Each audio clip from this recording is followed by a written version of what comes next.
Hello everyone, welcome back to my channel which is English decode.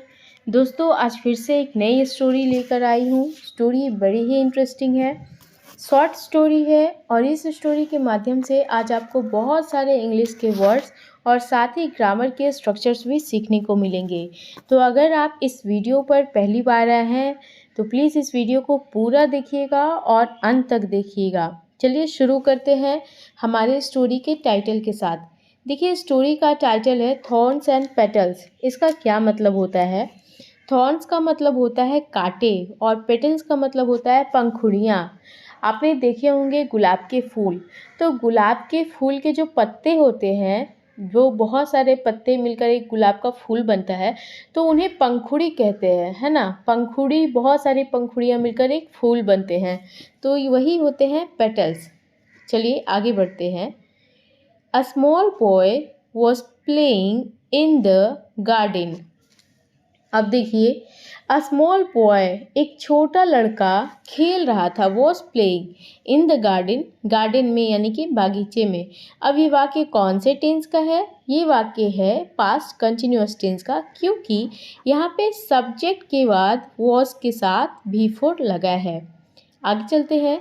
He saw, उसने देखा, that कि the berry plant in the garden was bearing fruits. देखिए, उसने देखा कि जो बेरी के प्लांट्स थे इन द गार्डन, बागीचे में, वॉज बियरिंग फ्रूट्स। देखिए, बियरिंग फ्रूट्स का मतलब क्या होता है?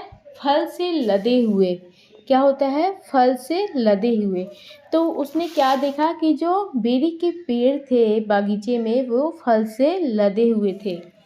ही केप्ट प्लेइंग, वह खेलता रहा। ही केप्ट प्लेइंग, वह खेलता रहा। बट, लेकिन, was soon attracted towards the berries, लेकिन जल्द ही वह आकर्षित हो गया, वॉज अट्रैक्टेड, आकर्षित हो गया, टूवर्ड्स द बेरीज, बेरीज की तरफ। The boy started picking the berries. अब लड़का क्या करने लगा? द बॉय स्टार्टेड, शुरू कर दिया, पिकिंग द बेरीज, बेरीज को चुनने में। The Bush had many thorns. अब देखिए, the Bush had many thorns. Bush का मतलब क्या होता है? झाड़ी, और थॉर्न का मतलब मैंने आपको बताया कांटे होते हैं। तो झाड़ी में so many, had many thorns, बहुत सारे कांटे थे। टू का मतलब होता है भी, तो बहुत सारे कांटे भी थे। Each time the boy picked a berry, यानी ईच टाइम मतलब हर समय, प्रत्येक समय जब लड़का पिक अ बेरी, बेरी उठाता था। अब देखिए, ये जो वाक्य है पास्ट में है, क्योंकि यहाँ पे पिक का सेकेंड फॉर्म पिक्ड का इस्तेमाल किया गया है, तो इसका हिंदी क्या होगा? बेरी उठाता था। The thorn would prick his tiny soft finger. The thorn यानी कि कांटे चुभा करते थे। वुड प्रिक, प्रिक यानी कि चुभना, हिज टाइनी, उसके छोटे मुलायम उंगलियों में। देखिए, वुड प्रिक, मैंने आपको बताया था कि जब भी वुड के साथ भी1 का इस्तेमाल हो तो उसका हिंदी हम कैसे करते हैं? किया करता था। इस तरीके से करता था, तो चुभा करता था। वुड ड्रिंक, पिया करता था। वुड ईट, खाया करता था। तो इस तरीके से करता था के सेंस में हम हिंदी में इस्तेमाल करते हैं वाक्य को। आगे चलते हैं। देन, तब, a large thorn pricked his thumb, एक बड़ा कांटा उसके अंगूठे में चुभ गया। थंब का मतलब अंगूठा। द बॉय स्टार्टेड क्राइंग, लड़का रोने लगा। स्टार्टेड क्राइंग मतलब रोने लगा। एंड रश्ड, दौड़ा। To mother in the kitchen, माँ के पास। इन द किचन, रसोई में। After hearing him out, his mother said. अब देखिए, after hearing him out, hear somebody out का क्या मतलब होता है? यहाँ पे देखिए, आप somebody के जगह किसी भी नाउन का या फिर किसी भी प्रोनाउन का इस्तेमाल कर सकते हैं। अब इसे समझने की कोशिश करते हैं। हियर आउट का मतलब क्या होता है? हियर आउट का मतलब होता है सुनना, और हियर somebody आउट यानी बिना किसी को टोके सुनना। जैसे एक एग्जाम्पल देकर मैं आपको समझाती हूँ। Please hear me out, I am very upset. Please मेरी बात सुनो, मैं बहुत उदास हूँ, बहुत अपसेट हूँ। तो हम उससे कहना चाह रहे हैं सामने वाले इंसान से कि प्लीज़ मेरी बात सुनो, मतलब मुझे टोको मत, कुछ पूछो मत, बस मुझे सुनो। तो बिना किसी को टोके किसी की बात को सुनना, क्या उसका इंग्लिश होता है हियर आउट, हियर आउट।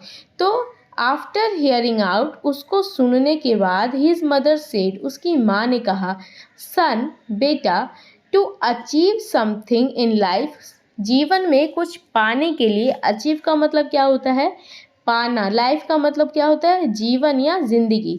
तो जिंदगी में कुछ पाने के लिए there are other things, there are other things, कुछ दूसरी चीज़ें हैं, that you may have to lose, that you may have to lose, जो तुम्हें खोनी पड़ सकती है, खोनी पड़ सकती है, मे हैव टू लूज़, खोनी पड़ सकती है।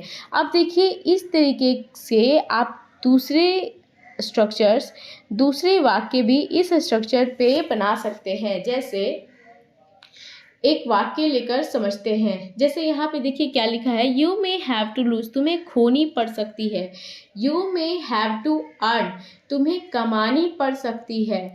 You may have to eat, तुम्हें खानी पड़ सकती है। तो इस तरीके का जो वाक्य है आप इस स्ट्रक्चर पे मे हैव टू प्लस V1 से आप बना सकते हैं। आगे चलते हैं। Even after feeling the prick of the thorns you could get to the juicy berries. अब देखिए इस पूरे वाक्य का मतलब समझते हैं। Even after feeling the prick of the thorns you could get to the juicy berries, you were concentrating too much on getting the berries. अब देखिए इसका क्या मतलब हुआ। Even after feeling the prick of the thorns, कांटों के चुभन के बाद भी, you could get the juicy berries, तुमने जूसी बेरीज पाया।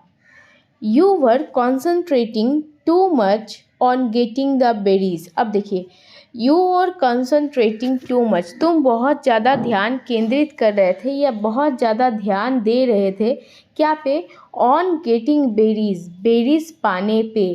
If you had observed the thorns before, यदि तुमने कांटों पे पहले ऑब्जर्व किया होता, then you could have held the thorns away with one hand. अब देखिए तब क्या करते, देन तब यू कुड हैव, तुम कर सकते थे, हेल्ड द थ्रोन्स, कांटों को पकड़ सकते थे, away with the one hand, मतलब तुम कांटों को एक हाथ से पकड़कर दूर कर सकते थे, and used the other hand to pick the berries. तो माँ ने लड़के को ये बात समझाई कि तुम बेरीज को तोड़ने में ज़्यादा कॉन्सेंट्रेट कर रहे थे। यदि तुमने पहले कांटों को ऑब्जर्व किया होता, तब तुम यू कुड हैव हेल्ड, तुम कांटों को पकड़कर एक हाथ से दूर कर सकते थे, हेल्ड अवे मतलब पकड़कर दूर कर सकते थे, और यूज्ड दूसरे हाथ का यूज़ कर सकते थे, to pick the berries, berries को पकड़ने में या बेरीज को चुनने में। Then the thorns would not have pricked you, तब कांटे तुम्हें नहीं चुभते, है ना। आगे चलते हैं।